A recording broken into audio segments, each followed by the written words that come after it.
तो कैसे हैं आप लोग। उम्मीद है आप सभी लोग अच्छे होंगे और अच्छे से अपनी पढ़ाई को कर रहे होंगे। आज की इस वीडियो में हम लोग एक नए चैप्टर को स्टार्ट करने वाले हैं जिस चैप्टर का नाम है जीव जनन कैसे करते हैं, यानी कि जो जीव हैं वह जीव जनन कैसे करते हैं। अगर आप सभी लोग कॉपी पेन लेकर नहीं बैठे हैं तो कॉपी पेन लेकर के बैठ जाइए।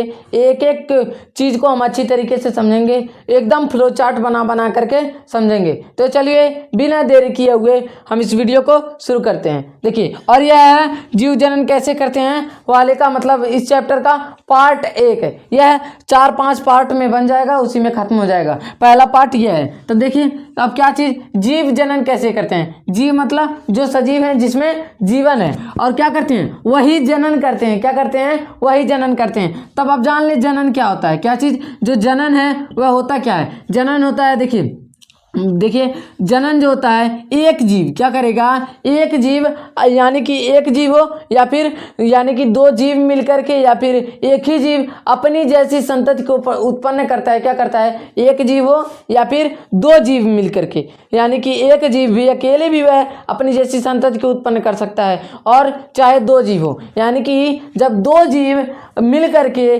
अपनी जैसी क्या करें संतान को उत्पन्न करें, उसे क्या कहते हैं, जनन कहते हैं। क्या कहते हैं, अपने जैसे संतान को उत्पन्न करें। लिख दें, दो जीव क्या करते हैं, आपस में मिल करके क्या करते हैं, जब अपनी तरह से यानी अपने तरह क्या करते हैं, एक नया संतान उत्पन्न करते हैं, उसे क्या कहते हैं, जनन कहते हैं। जनन दो प्रकार का होता है। कितने प्रकार का होता है, दो। अभी हम कैसे कहे हैं कि एक जीव भी जनन कर सकता है और दो जीव भी मिलकर के जनन कर सकते हैं। अब कैसे कर सकते हैं, देखिए अब यानी कि जनन कितने प्रकार का होता है। देखिए जनन कितने प्रकार का होता है, जनन दो प्रकार का होता है। कितने प्रकार का होता है, जनन दो प्रकार का होता है। एक होता है लैंगिक, क्या चीज, एक होता है लैंगिक जनन और एक होता है अलैंगिक जनन। कौन सा, अलैंगिक जनन। अब तुरंत इनको हम जान लेते हैं, अलैंगिक जनन। अब देखिए लैंगिक जनन क्या होता है। लैंगिक जनन में दो लिंगों की आवश्यकता होती है। इनमें क्या होती है, इनको लिंगों की आवश्यकता होती है। किसकी आवश्यकता होती है, लिंगों की, यानी कि इनमें दो तंत्र यानी कि दो लिंगों की आवश्यकता होती है, जिसका नाम है एक नरजनन तंत्र और एक मादा जनन तंत्र। कौन सा, मादा जनन तंत्र।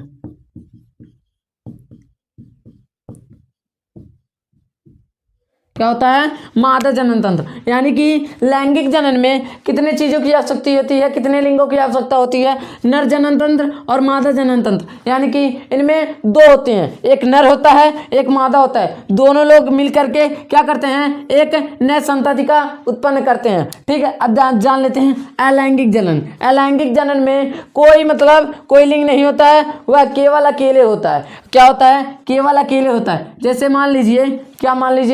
मान लीजिए अमीबा। क्या चीज, अमीबा क्या करता है, अकेले ही होता है। मान लीजिए यह क्या है, अमीबा। आप सभी लोग कोशिका विभाजन पढ़े हैं। तब हम लोग क्या पढ़े हैं कि पहले जो अमीबा होता है उसके यानी कि क्या होता है, कोशिका विभाजन में हम क्या पढ़े हैं, कोशिका विभाजन में हम लोग पढ़े हैं पहले क्या होता है, जो केंद्रक होता है वह बटेगा। क्या होगा, जो केंद्रक होगा वह बटेगा। धीरे धीरे बट करके वह दो भागों में हो जाएगा। कितने भागों में हो जाएगा, दो भागों में हो जाएगा। यानी कि जब केंद्रक बट जाएगा तब क्या होगा, जब हमारा केंद्रक बढ़ गया तब धीरे धीरे बॉडी यानी कि यह जो अमीबा का निर्माण होने लगेगा। फिर यह इधर नहीं दिख रहा होगा, थोड़ा बहुत ही दिख रहा होगा, इसलिए इधर बना ले रहे हैं, यानी कि इस तरफ से। यानी कि अब यह इसका अलग होना शुरू हो गया। अब फिर क्या होगा, जब यह अलग हो जाएगा, यानी कि जब यह अलग हो गया, अमीबा क्या हो जाएगा, दो हो जाएगा। कितने अमीबा हो जाएंगे, दो अमीबा हो जाएंगे। हम लोग कोशिका विभाजन में भी पढ़ चुके हैं, यही है अलैंगिक जनन। ठीक है, यही है अलैंगिक जनन। क्या हुआ, अलैंगिक जनन, इसमें कोई किसी भी लिंग की आवश्यकता पड़ी नहीं ना, लेकिन इनमें दो लोगों की आवश्यकता पड़ती है, एक नर और एक मादा। यह दोनों लोग मिल करके एक नए संतति का उत्पन्न करते हैं, एक नए संतान की उत्पन्न करते हैं। अब देखिए, अब जो अमीबा होता है, हाइड्रा होता है, अमीबा हो गया। अब मान लीजिए हाइड्रा को भी ले लेते हैं, तुरंत हाइड्रा को ले लेते हैं। अब हाइड्रा क्या होता है? हाइड्रा जो होता है, मान लीजिए यह हाइड्रा है, क्या है यह हाइड्रा, मान लीजिए यह हाइड्रा है। अगर हम इसको यहाँ से काट दें, क्या कर दें, काट दें। अब देखिए कटता नहीं है, यह अपनी ही, मान लीजिए यहाँ पर है, थोड़ा आकार बढ़ा ले, क्या कर ले, थोड़ा आकार यहाँ पर बढ़ा ले।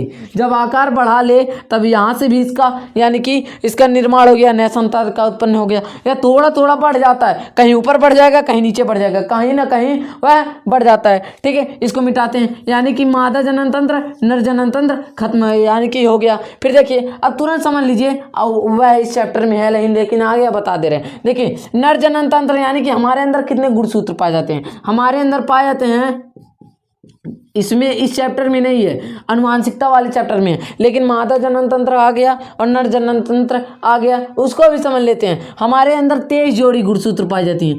कितनी जोड़ी गुणसूत्र पाई जाती हैं? 23 जोड़ी गुणसूत्र पाई जाती हैं। हमारे अंदर 23 जोड़ी गुणसूत्र पाई जाती हैं। उन गुणसूत्रों में यानी कि हमारे अंदर कितनी गुणसूत्र पाई गई? 46 यानी 46, 23 जोड़ी और 46 संख्या में 46 और जोड़ी में 23। ठीक है, अब 23 जोड़ी यानी कि देखिए 22 जोड़ी, यानी कि मादा में और नर में दोनों में 22 जोड़ी। तो क्या होते हैं? ऑटोसोम्स होता है। क्या होता है? ऑटोसोम्स। लेकिन जो 23वां जोड़ी होता है, कौन सा होता है? जो 23वां जोड़ी होता है वह क्या करता है? लिंग निर्धारण करता है। क्या करता है? लिंग निर्धारण।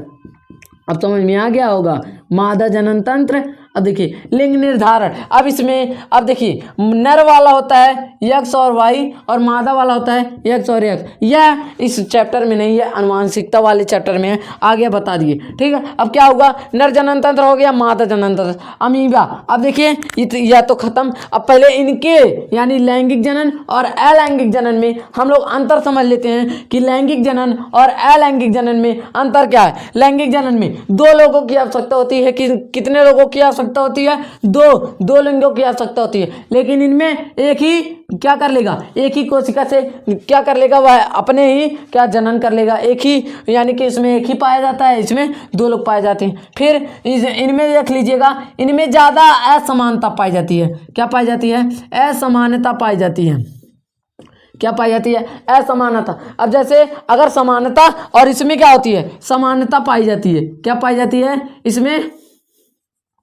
इसमें क्या होती है? ज़्यादा समानता पाई जाती है। अब कैसे समानता पाई जाती है? अगर इसमें यानी कि हम लोग क्या है, नर है मादा हम लोग हैं, है ना। अगर मान लीजिए हम लोगों में ज़्यादा समानता मिलने लगे तो क्या होगा? हम अपने बुजुर्गों की तरह होने लगेंगे, अपने माता पिता की तरह एकदम होने लगेंगे। देखिए थोड़ा बहुत शक्ल उनसे मिलता है, लेकिन अगर पूरा मिलने लगे तब पता ही नहीं चलेगा। ठीक है, अब देखिए असमानता, लेकिन इसमें समानता अधिक होता है। जैसे मान लीजिए पेड़ पौधा है ना, पेड़ पौधा कैसा होता है? जिस तरह से वह पेड़ उसी तरह से वह पेड़, यानी कि थोड़ा बहुत उन लोगों में भी चेंजिंग होता है, थोड़ा, यानी कि इनमें ज़्यादातर क्या होता है? समानता होता है, और इनमें ज़्यादातर क्या होता है? असमानता होता है। इनमें 2 लिंगों की आवश्यकता होती है, इनमें 1 लिंगों की आवश्यकता होती है। ठीक है, अगर आप सभी लोगों को क्लास 10th का, अब आज की क्लास को यहीं पर एंड करते हैं, अब हम मिलेंगे अगली वीडियो में। अगर आप सभी लोगों को क्लास 10th का मैथ पढ़ना है तो आप सभी लोग क्या करिए, जिस चैप्टर का पढ़ना है उस चैप्टर का कमेंट कर दीजिए। बोर्ड एग्जाम नज़दीक है, बता दीजिए, उस चैप्टर का वीडियो